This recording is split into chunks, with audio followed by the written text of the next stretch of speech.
నాకు ఎంతో ప్రియమైన ప్రాణ సమానులైన హుజూర్ నగర్ అక్కలు చెల్లెళ్ళు అన్నలు తమ్ముళ్ళు అందరికీ నమస్కారం.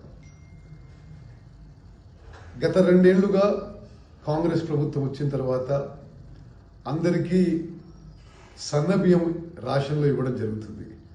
అదేవిధంగా వేలాది కుటుంబాలకి కొత్త రేషన్ కార్డులు ఇచ్చాం.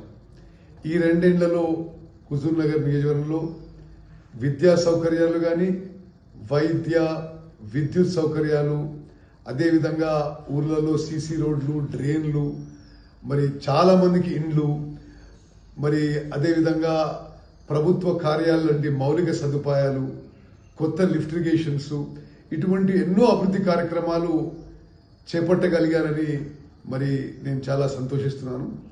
అదేవిధంగా ఈ టర్మ్లో మిగిలిన కాంగ్రెస్ ప్రభుత్వంలో 3 ఏళ్లలో వచ్చేసారి కూడా కాంగ్రెస్ ప్రభుత్వం ఏర్పడుతుంది. మరి తప్పనిసరిగా ముందు కూడా హుజూర్ నగర్ నియోజకవర్గంలో అన్ని గ్రామాల్లో రాష్ట్ర స్థాయిలో రికార్డు స్థాయిలో అభివృద్ధి కార్యక్రమాలు చేపట్టబోతున్నాం. మరి గ్రామ పంచాయతీ ఎన్నికల సందర్భంగా నేను హుజూర్ నగర్ ప్రజలందరికీ, అక్కలకి, చెల్లెలకి, అన్నలకి, తమ్ముళ్ళకి, ఓటర్లందరికీ సవినయంగా విజ్ఞప్తి చేస్తున్నాను. అన్ని గ్రామ పంచాయతీల్లో కాంగ్రెస్ పార్టీ బలపరిచిన అభ్యర్థులని ఓటేసి గెలిపించవలసిందిగా సవినయంగా ప్రార్థిస్తున్నాను. అందరికీ ధన్యవాదాలు. Thank you. నమస్కారం.